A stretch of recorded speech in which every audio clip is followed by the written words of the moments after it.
নমস্কার সবাইকে। আজকের recipe pulao, veg pulao recipe.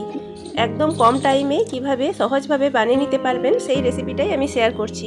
প্রথমে কড়াইতে জল আমি ফুটিয়ে নিচ্ছি, আর বাসমতি চাল আমি 10 থেকে 15 মিনিট ভিজিয়ে রেখেছি। সেই বাসমতি চালটা ফুটন্ত জলে দিয়ে দিলাম। ভাত বানিয়ে নেব বাসমতি চাল দিয়ে।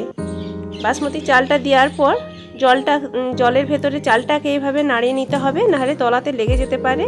আর চালটা 80 থেকে 90% সেদ্ধ হয়ে যাওয়ার পর এটা নামিয়ে নিতে হবে।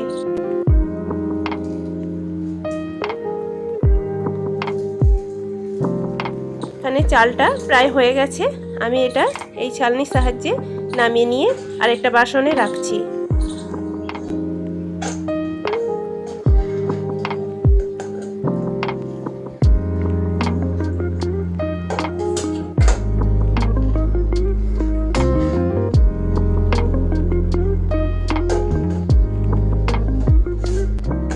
এবার কড়াই গরম করে নিয়েছি।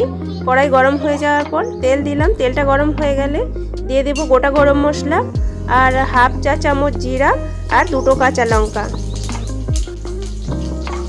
আর সবজির মধ্যে আমি কেটে রেখেছিলাম গাজর, ফুলকপি, মটরশুঁটি, এটা দিয়ে দিলাম তেলের উপরে।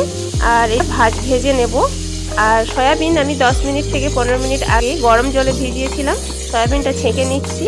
আর ওই সয়াবিনটাও সবজির সাথে ভেজে নেব, সব সাথে দিয়ে দিচ্ছি।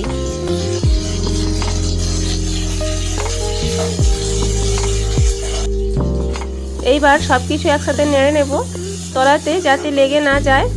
সব কিছু একসাথে মেশানো হয়ে গেলে এতে লবণ দিয়ে দিচ্ছি পরিমাণ মতো। লবণ দিয়ে দিলাম 1 চা চামচ। লবণ দিয়ে আবারও মিশিয়ে নিচ্ছি।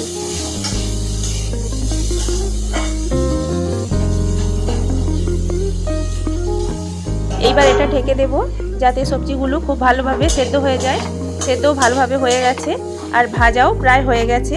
এইবার বাসমতি রাইসটা আমি এর মধ্যে দিয়ে দিচ্ছি। আর বাসমতি রাইসটা দেওয়ার পর সবগুলো একসাথে ভালো করে মিশিয়ে নেব। ভাতের জন্য লবণ দিয়ে দিলাম, সেখানে আমি সবজির জন্য লবণ দিয়ে দিয়েছিলাম। ভাতের জন্য লবণ আর 1 চা চামচ চিনি। গরম মশলা দিয়ে দিলাম। ঘি দিয়ে দিলাম হাফ টেবিল চামচ।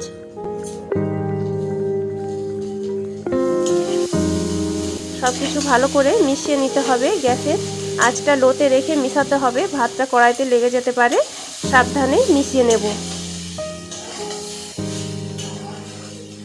ভিডিও ভালো লাগলে লাইক কমেন্ট করবেন, ফ্যামিলি ফ্রেন্ডসের সাথে শেয়ার করবেন হোয়াটসঅ্যাপ ফেসবুকে। আর চ্যানেলে নতুন কেউ হলে সাবস্ক্রাইব করার অনুরোধ রইল। সাবস্ক্রাইব করে বেল আইকন প্রেস করে অল নোটিফিকেশন করে রাখবেন, তাহলে ভিডিও আপনার কাছে পৌঁছে যাবে। এটা স্কুলের টিফিনের জন্য বানাচ্ছিলাম, তাই স্কুলের টিফিনটা আমি রেডি করে নিচ্ছি। ফেসবুক থেকে দেখলে ফেসবুক পেজটি ফলো করে নেবেন।